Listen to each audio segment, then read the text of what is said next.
Hello, this is Coach Tim Campsell, and I'm your host for Self-Made as a Myth, Make a Difference Together show, where we're interviewing successful business owners on their journey to building their business. And because we know that achieving success does not happen in isolation, we are recognizing the people who have helped us along the journey to building our business and excelling. I'm excited to have a fellow business owner from Indiana with us today. My guest collects action figures and movie memorabilia. He likes to spend time with his family and is a gamer. And he's most proud of his family, which we're going to have him tell us about here in a little while. It is my pleasure to welcome Joe, the finance guy, to the show today. Hey, Joe. Hey, Tim. Thank you so much for having me on, too. I appreciate that. Yeah, awesome. Well, hey, let's start with having you introduce yourself. Tell us a little bit of your personal story, like where you were born, where you live, and what's your family. Man, going back 50 some odd years, that's all right. Well, it was in a dark shed somewhere. No, I'm kidding. I was born in October 1970. I'm 51 years old. Man, trying to tell a little bit about like my past. I'll give you the highlights. Grew up, I was born in Evanston, grew up in Round Lake, Illinois, graduated high school, Fort Myers, Florida. And my mother moved me my senior year. Oh, no. If I had to do it all over again, I would have just stayed because all my friends were in Round Lake, but I met some fantastic people in Fort Myers. From there, I came back home to Illinois, lived with my father in Chicago for a little bit, and I joined the military. And once I was in the military, I went in to becoming a military policeman, went from MP to MP, military police traffic accident investigations. And unfortunately, I got out. I'm a disabled vet, so I got out after 3 years. I have a pin in my hip, one leg shorter than the other, and got out. Loved the military, though. I loved every bit of me being in there. Once I got out, I moved back to Florida, and there, I had such a great time. I moved down by where my mother was at the time, my grandparents' house was, and I met some great people. Worked at Boca Raton Community Hospital. I did stand-up comedy as well when I was down there a little bit. I dabbled in. Awesome. And yeah, that was quite interesting. Even took a class on how to be funnier, actually, how to write it better. And I believe my teacher back then was David Glickman, funny individual as well. And just I got to meet some people in the comedy industry, and I even met Andrew Dice Clay at one point in time. Wow. That was a highlight for me. Yeah. But I met him at the Boca Raton Mall that was down there, and he was there shopping with his significant other at the time. And we actually had lunch at Great Wraps. It was a wrap place or whatever that one of my friends owned at that time. But anyways, did stand up, moved to South Carolina after Florida, met my wife in South Carolina in 1998, and we've been together ever since. I'm married to a New York Italian. Migrated my way up to Indiana via Tennessee as well, because we moved to Tennessee after South Carolina, and then Indiana, and I've been here ever since for the past 20 something years. My home is in Illinois, and most of my family is still in Chicago and Wisconsin, sprinkled out around there. But I'm close enough to home where if there's an emergency, I can get home really quick. Yeah. But I'm far enough away, no surprise visits, which is yes. That's why I like being this far. But that's a little bit about me. I have four children, a 29-year-old, 19. The age difference is because we wanted the babysitter first. 16 and 15-year-old, and I have two granddaughters, 2 and 3. And awesome. They are just the loves of my life. They are really great, and all my kids are awesome.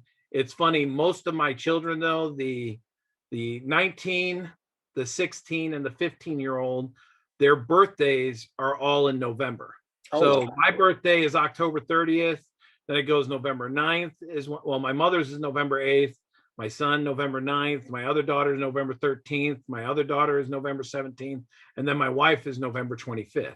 Oh, So when you the just kids get it all over with. yeah, we get it all over with. But the good thing is my wife and I don't celebrate Valentine's Day anymore. If you do the math, you'll understand why. But we don't celebrate. Just a nice high five is what we do. We usually stay away from each other during that time. But anyways, yeah, that's a little bit about me. Awesome. So tell us, what's a funny story that your family likes to share about you that you'd be willing to share with us today? Well, that my family likes to share about me? Yeah, because I probably, if my kids watch this, they're going to be embarrassed that here he goes again with the February 14th thing. Because they hate when I do that one.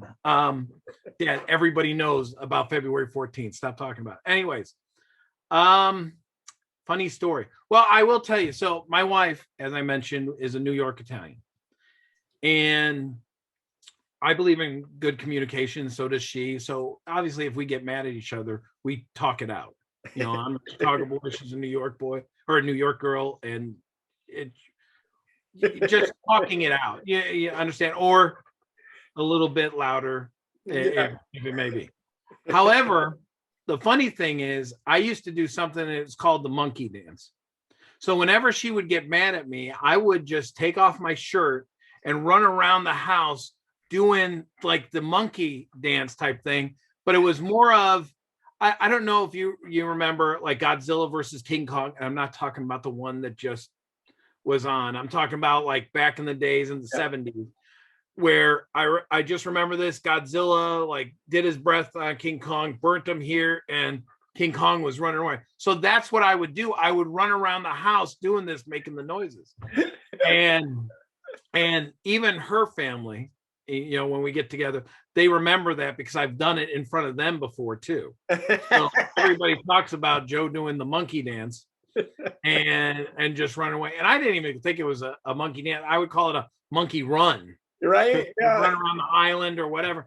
And my wife would go, how can you stay mad at that? You just have to start laughing. I was going to say, did it work? Yeah. Oh, yes. Most of the time.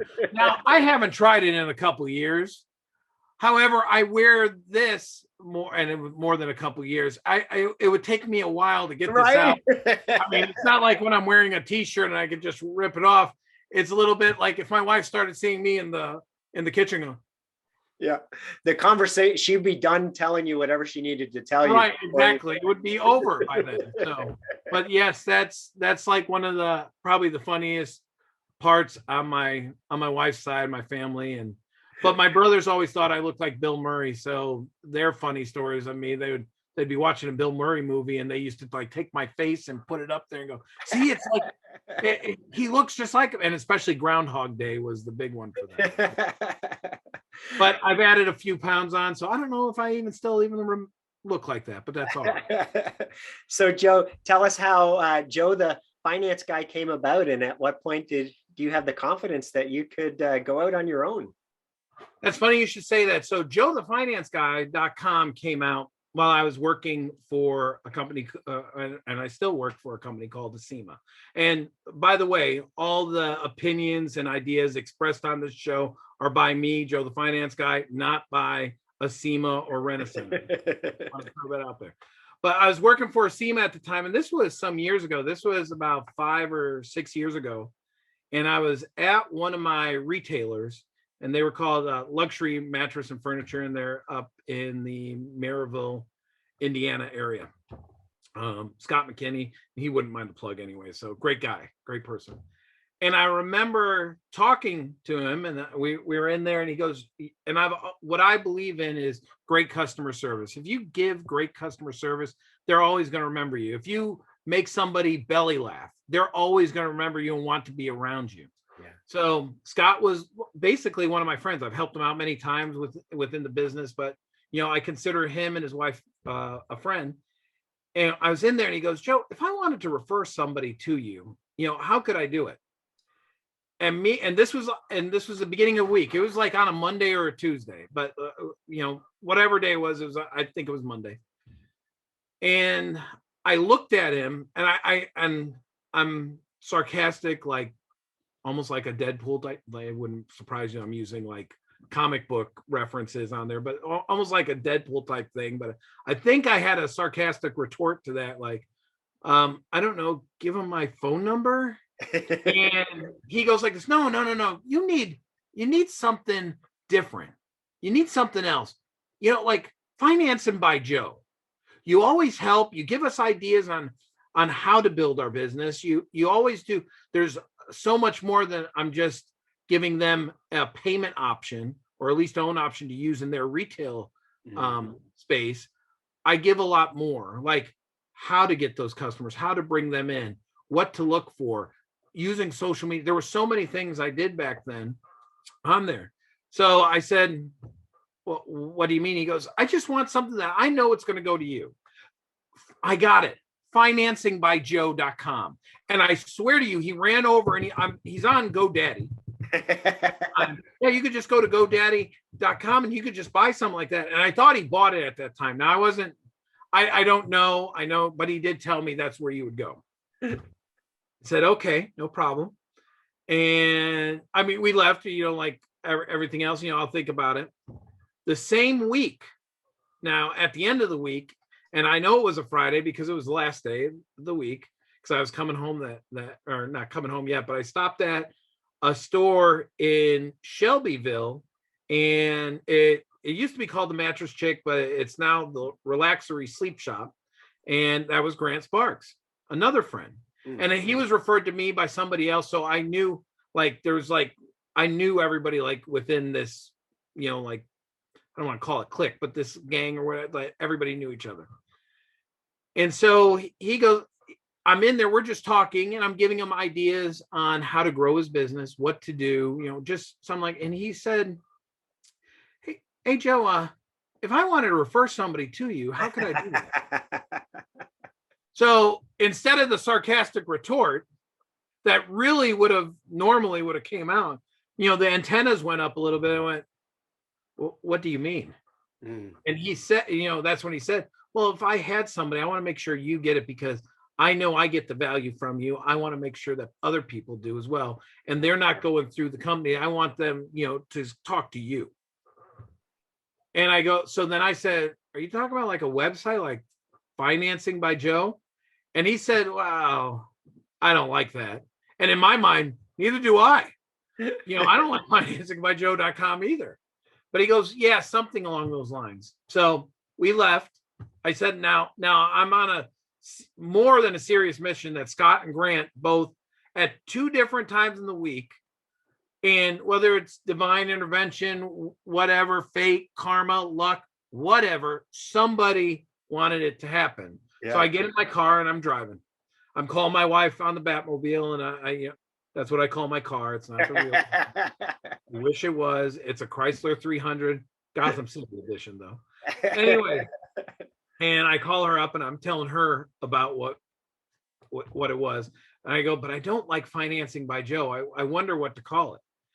Now, remember, she's from New York. Yeah. And, and I usually, if I know somebody that needs something, listen, I know a guy.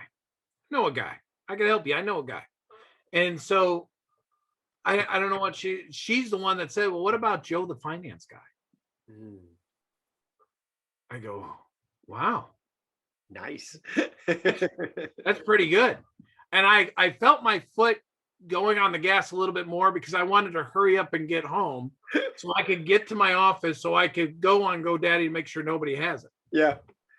And so I hurry up and got home, ran right. I don't even think I stopped to talk to her. I just went straight out of the back cave and I got on the computer and I got it.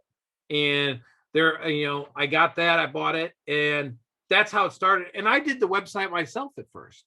Nice. I mean, it was just something. It wasn't anything huge. It wasn't anything big. It was like the regular one that GoDaddy gives you, but it was just something just simple. Yeah. I thought it was great.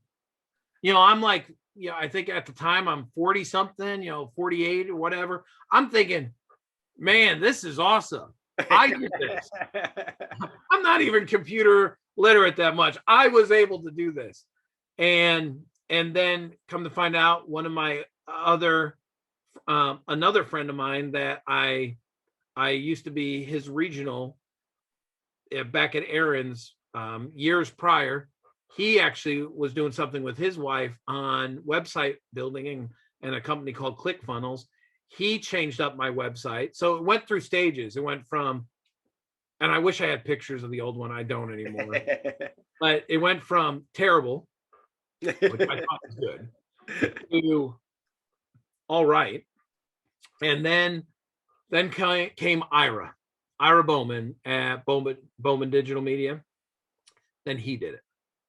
And he turned joethefinanceguy.com into, that website is awesome.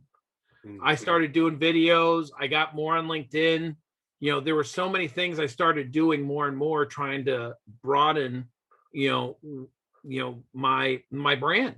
Yeah. And it didn't matter that I was working for a company, because I was an intrapreneur.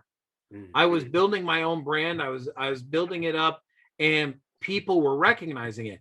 There were other people in our company, like at the same level I was, that they were going into stores and go, "Hey, do you know that Joe the finance guy?" And they go, "Yeah, I follow him. He's great." And it just became out there. Yeah. And I got permission from the CEO of the company at the time and the chief legal officer, and they all knew I was doing it, and it was all mine. Yeah. So years later, I'm going to fast forward a little bit, because I believe you also asked how it started and when did I feel confident enough. January of 2022. This year is when I felt confident enough that this was mine. So if anything ever happened, and the reason being is Joe the Finance Guy is trademarked now. It's trademarked both in logo. My wife did that. She wanted to incorporate that I wear fedoras and stuff. We went through a couple logos, but this is the best one by far that she's done. Yeah. But we trademarked the logo, and then we trademarked Joe the Finance Guy. Nice. And that's all me. So now I felt more empowered that now I could do different things that I would want to do that nobody else is part of. Acima Rent-A-Center, they don't own it. Now there were other LTO options that wanted to buy Joe the Finance Guy, which shocked me, but I still thought that would be weird. Like, how could I work for this company and my logo's over there? Hi. I didn't want that. But yeah. Still, it was one of those things. Now, if I build my brand up and I keep giving value to people, if I do videos, blogs, whatever, and I keep building my brand, where could it be? Yeah. And that's basically, if something ever happened to me now, I know what I would do. I would keep building it up, because you can't depend on, as when you own a business, you're in charge of your own life. I'm not saying I'm not in charge of my own life right now, because you build up your own book of business, because you get paid on if people use you or not. Right. Yes. If you don't build up that book of business, guess what happens? Or you don't have a relationship with somebody, they'll just cut ties. Sorry, I got a better relationship with somebody over here. So I wanted to be able to, if I leave now, what kind of legacy can I give to people, or value that I could give to others, that they would go, you know what, I want to use Joe the Finance Guy, because I'll always answer my phone. I always help people.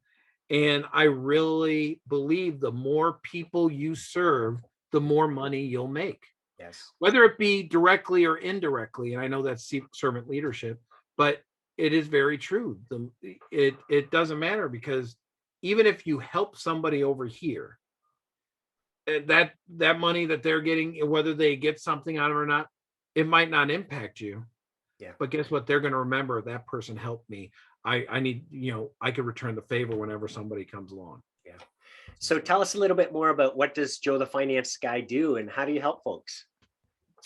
Well, Joe the Finance Guy, I offer a lease to own option for retail stores, whether it be brick and mortar, e-commerce, but it's more of like furniture, appliances, mattresses, electronics, jewelry, gaming system, wheels and tires.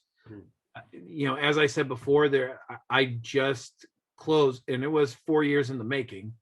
I'd actually say 2 years hard in the making. The first 2 years I was already with a portion of the one company, but a Fortune 500 company, which had over 700 plus locations.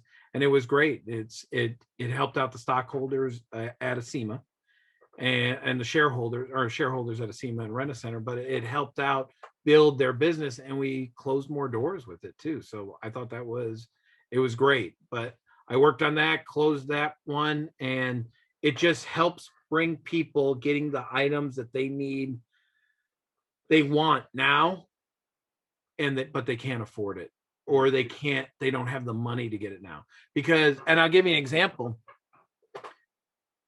We can't things break down all the time. And I'm going to use cars, because cars are really simple. Nobody goes out, and I get we do preventive maintenance on our cars. I get the oil changes. We do all the preventive maintenance stuff. Nobody ever goes around and goes, you know what? I'm going to get 4 new tires this month. We don't do that. Right. I at least I don't. Maybe there are some car guys out there or car people that are out there that do. I never have. Do you know what? When I go bring my car in, wherever it is, they go like this. Oh, well, listen, I was looking at your wheels, and you're down to a 1. Oh, great. So I only got 1 more left until we hit the bar and that little metal thing comes up. All right, we're good. Let me know when that comes up. I'll be back in a month. Nobody plans on that. I'm making a joke. Well, sort of making a joke. True. Yeah. That is true. But nobody plans on it. And then what happens? The tire pops, it goes flat, whatever. And that's more of an emergency situation, right, that somebody may need. Wait a minute, I need to get tires. And some people will try to skimp along and go, you know what? I'll just get a used tire. There's nothing wrong with that. But what if I told you that for an initial payment of $50, you could get 4 brand new ones, get approved up to $4,000 or something? Mm-hmm. And that's what I offer the retailers that they could do in their locations. Yeah. And so the customer can actually go out and be safe and feel safe while they're driving. Yeah. So I think that's huge. And that's how I see it. You could do the same logic with appliances. You know, when a refrigerator breaks down, you know, things happen in ordinary life that we're not always prepared for. Yeah. And believe it or not, 69% of Americans don't even have $1,000 in their bank account. Wow. For an emergency situation. Right. Yes. Yeah. So things like that happen. And that's where we come in. And I love helping the retailers. And I've had some great retailers that just started out in life. They're great people. And they start out and they, Joe, how would you grow your business? And we'd come up with a game plan, just like a 6-month game plan on even where to target people. Yeah. Like how to target them, where to go, when to do it, how to plant the seeds for people, different social media marketing tools. There's so many ways. And if they want more, I know a person.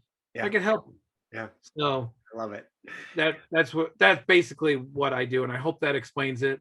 But if anybody wanted more information, they could go to joethefinanceguy.com. Awesome. So Joe, tell us what's been the biggest learning throughout your business career? Wow. The biggest learning. I would have to say the change. You have to, great example. And I want to give examples because it makes it a little bit easier. But before the pandemic, and I know we're all going to do that, pre-pandemic, post-pandemic, yeah. You know, that's actually how everything is explained nowadays. But pre-pandemic, I used to have a way of how somebody could go out and build their business. Mm-hmm. You know, where to go to, who to market, what to do, getting with different even shops, restaurants nearby, how to collaborate with people. And partner with other businesses, even though that business might not be in the same wheelhouse. Well, aren't we all in the same wheelhouse? We're trying to build our customer base, but either way, even though they're not the same, they could partner together. Now, post-pandemic, it's a little bit different, and you have to be able to, you know, to pivot and go a certain route. And that's where you have to think through, all right, what can we do? And the example I'll give you is when this all came out, when lockdowns and everything was going on, I got a call from one of the mattress people I know, and they're in Malden, South Carolina. And great person. He called me up. He goes, Joe, I know you always have something. You always give intelligent things on Facebook or whatever. What do you suggest us to do or people to do if they're going to lock us down?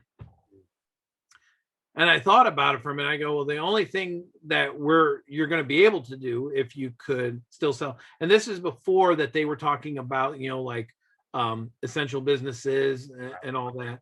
I was going, you're going to have to take the social media, because I'll tell you what people are going to do. They're going to, and I think I was locked down at that time for about 2 weeks at the time. I think you're in Indiana too, right? Yeah. So I think we were. I don't know. I can't honestly, but either way, I was saying people sit down, and there's only so many things you can do, because that's when we weren't doing anything. Right. I don't even think we were even working, or there was nothing we were doing except binge watching. And by the way, that's how I started on Walking Dead, and never watched it before. And thank you, pandemic. I binge watched Walking Dead, and now I'm paying. But anyways, there's only so long that you could sit on your couch. There's only so long before you start looking at things around your house. You're going, we need a new couch. If I'm going to we need a new bed. Yeah. We need a new this, we need a new that, whatever it is. And you'll start getting in the fixing mindset of we need things. And guess what ends up happening? Now you got all the time in the world now. So now you're online looking at, all right, well, maybe I could buy this. Maybe we could get that now. That's where I say, go to social media. If you're allowed to do, like, they could come up and you could load it up for them and they could take it home, then do it. Yeah. And that's what he did. You just got to be able to pivot with the business and whatever is happening. You got to do it with the economy, wherever it is, and be able to think 3 or 4 chess moves ahead. Yeah. I think the unfortunate thing that happened with a lot of folks during that time is, people thought, oh, this is just going to blow over in a couple of weeks. So they ducked their head in the sand and I'll just wait it out. And unfortunately, 2 weeks turned into 2 years. So I love what you're saying about pivot, right? Is like, you got to figure out, what do I need to do to survive during this time? How can I change my business model? What's it going to take to be successful? And the folks who did that came out of the pandemic in such a stronger place than the way they were before, right? Right. And that's something, and I think it says it, I don't know, I can't remember if I changed my my thing on LinkedIn or not at the beginning, but I helped do $30 million in the year of the pandemic. And how did I do? I did better during the pandemic because I was out there giving value. I was working and talking to all types of retailers from New York to California. It didn't matter where. I was talking to them going, this is how you could do this. Even though you're locked in, it's all right. Guess what? And then we were talking about essential businesses. Well, how could I be essential? Well, we know appliances, that's an essential business. But I think I said to one person, we were talking about mattresses, and I go, have you ever sold mattresses to anybody, like on a government level, like firehouses or anything like that? If you have, and you still have that, you're considered essential. Yeah. And then they went like, really? I go, yeah. So it does work out in some ways, and you can still stay open. Or worst case scenario, buy some appliances and sell that now. Now you just don't do furniture and mattress. Now you're doing appliances too. Sure. There you go. Yeah. And it was just a way to help them. And when you give value to somebody, when you actually take the time to help them, that's when they go, I want that person. I got to talk to that person. Yes. So. Yes, absolutely. So Joe, if I asked you to pick 3 people who have helped you along your business journey that you're grateful for their help to achieving your goals, who are those 3 people and how they help you? I have to tell you, my wife, first and foremost, would be my wife. Behind every great person, there's a greater one helping them. And I know that goes out. Behind every great man, there's a greater woman. And my wife is mine. She would not, I've seen people that, they don't go to work, or I don't want to say not to, my wife wouldn't take that. I couldn't just stay home and go like, listen, I just don't feel like working today, and I'm not saying in a depression mood or anything like that, because I come from a household where my father was a manic depressant. I'm actually talking about where, I don't want to work. Sorry. The government's paying me. My wife would not allow that to happen. And she has pushed me to become a better person. So I give my wife a lot of credit. She is the CEO of the Stepke household, because she's the one that took care of the 4 kids. Awesome. I wasn't there. My 19-year-old makes jokes all the time. My daddy wasn't there. And what's your wife's name, Joe? My wife's name is Jen. She's my cat woman, but yes, Jen. And she just was, she was my drive. I knew that, and the reason why, not just drive to do the business and do the things I want to, but she was the drive. I didn't have to worry about home. I was basically the CFO of the Stepke household. Here's the money. Yeah. So, and that was it, and that's good for me. But she was. I have to also say Michael Bennett. Michael Bennett is. It's weird when you're 50 some odd years old and you go, that's my best friend. But he's my best friend. He's the godfather to my son. And he's the CEO of Buddy Rents.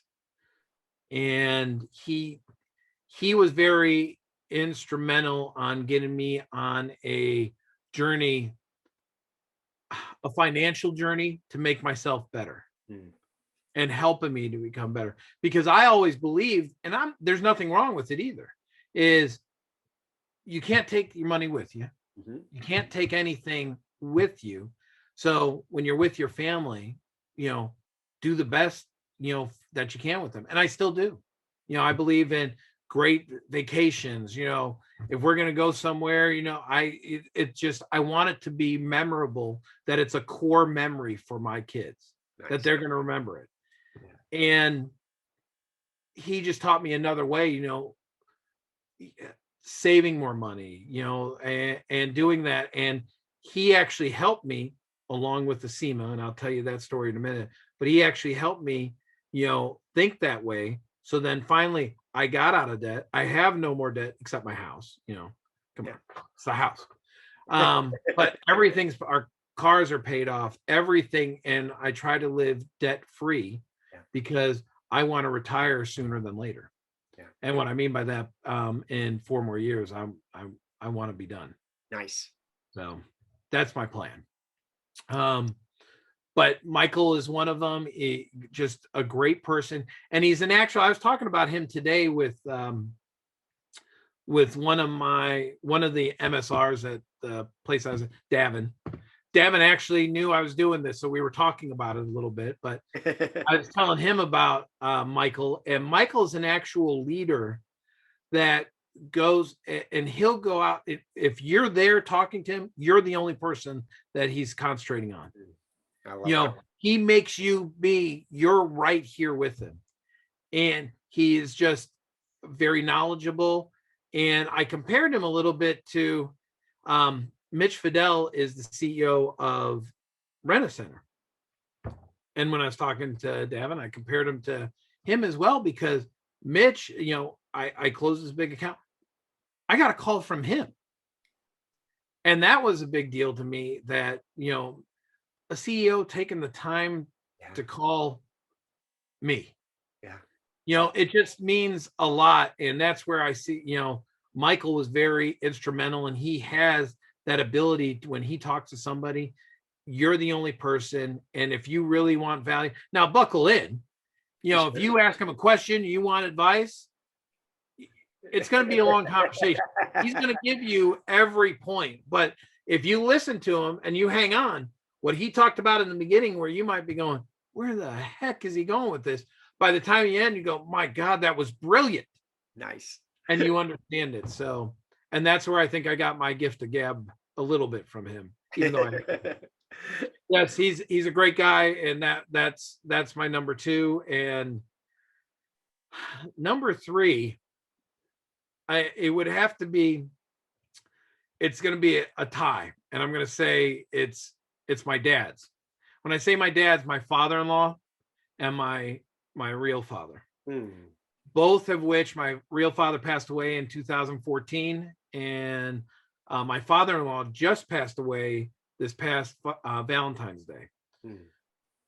Both great men. My father was very compassionate, and he always did everything for us kids. You know, no matter what, he was the person that took the time back to listen. He never took the limelight, where it was just perfect for me because I always wanted the limelight. So it was just great. My dad cheer me on in the back. That's great. But he had such a way about him that he really did. He wanted to help others. And that's what I always wanted to do. I always wanted to help other people. My father-in-law, he used to be a manager for John Hancock, like one of the big insurance companies back in the day. And I'm sure they still are, but back in the day, MetLife, that sort of thing. And he would always give us examples. And I remember clearly we lived in Tennessee at the time, and Michael would come over for dinner when he was down visiting the area.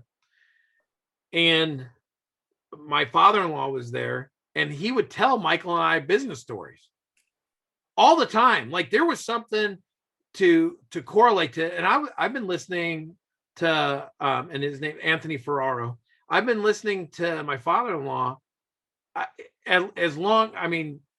from when I first met him to, till he passed away. I mean, you're talking about 20 some odd years. Yeah. And he always had a business story that he could relate to it. And you learn a lot from people. Just because they're older doesn't mean that you can't learn from them. He taught me a lot, and I owe it to both those two people and I like it. My dad's, and I actually, I don't even refer to him as my father-in-law. He was my father, my dad. That's awesome. That's how I refer to him. Very cool. So Joe, you've been blessed with some incredible people. Have been part of your business journey. If they were all on the show here today, what would you like to say to them? Wow, I would say thank you to them, because I wouldn't be where I'm at right now. And there's so many people out there to thank, but there would be, I would just say thank you for everything that they did, everything they helped me get through it. And they were my rocks. And I do that constantly now. Even with Joe the finance guy and everybody that helps me with the Joe the finance guy and my business with that, to even the people at Acima that I work with, it's no surprise to see me send like a mass email to everybody, like, thank you for all that you've done, because I wouldn't be where I'm at now if it wasn't for everybody that's helped me. Every person that I've talked to, everybody that would even listen to me or vice versa, that I would even take advice from, I wouldn't be where I'm at right now, including you, Tim. Well, thank you for that. Yeah, it's so true, right? That we can get caught up in this belief that people are self-made. And when we look at the posts on social media and we see, everybody's talking about themselves, it can give this aura of, well, everybody's just pulled themselves up by their bootstraps and got there on their own. But the reality is, everyone I've had on the show so far, and you just said it as well, is we're all surrounded by many people, right? Who had some contribution into our success, right? And I if I can add to that, when I was talking to Davin today, I go, you can learn. It doesn't matter if you're the CEO of a company or you're the janitor at the company. You could always learn from anybody there. It does not matter who. Yes. And I think that's key, because I learn from everybody every day. I mean, there's things I learned from my son. Oh, now he's smart and he's like Sheldon from Big Bang. So sometimes I feel dumb when I'm talking to him, but you learn something from someone every single day. And if you close yourself off and you're not at the ability to learn, you're never going to grow. And I believe you have to learn something all the time just to stimulate the mind. Yeah. So I love that perspective, Joe, of if we're open to it. So my takeaway there is we've got to keep an open mind that every conversation we have, there's an ability to learn and grow through that. Is that a fair takeaway, what you just said? No, that is very fair, because I've met business owners, CEOs that it's my way or the highway, and I don't care what you say. Well, those are the unsuccessful ones, right? Because they're not normally the unsuccessful ones, because they're not going to take the advice of others. They think that they are the best. And there's another individual I've known for the past 7 years that hired me on, and I respect his opinion probably above all. And if I ever had an issue, I would go to him. I'd go to him, and his name's Aaron Allred, great person. Yeah. And I remember if I had a problem, just anything, and they weren't small ones. If I was going to him, right, I've exhausted every means. But I would go with an issue, but I'd also have a solution. And guess what? 9 out of 10 times, you know what? You're right. Let's do it this way. That is great leadership. However, I always said, and I have been told no before. Not everything I ever want is given to me. But, and there were times that it didn't make sense or it wasn't right. Yeah. And I go, listen, at least he treated it like King Arthur's court. Yeah. There was a reason why King Arthur had the round table, because everybody had their own opinion. However, the one that had the final say was King Arthur. Yeah. But he listened to it because they were all equals. Yeah. And I love that analogy. And I think I got that analogy from Michael Bennett, as a matter of fact, a long time ago. So fantastic. Well, Joe, it's been a pleasure speaking with you today. I appreciate you giving us your time and sharing your insights on the show. No, it was my pleasure. And thank you very much for having me, Tim. Awesome. So for everyone who's turned in, thanks for listening to Self-Made as a Myth show with your host, Coach Tim Campsell. Be sure to help us spread this movement by liking us and sharing us on your social media. And to join our movement, go to bemadtogether.com.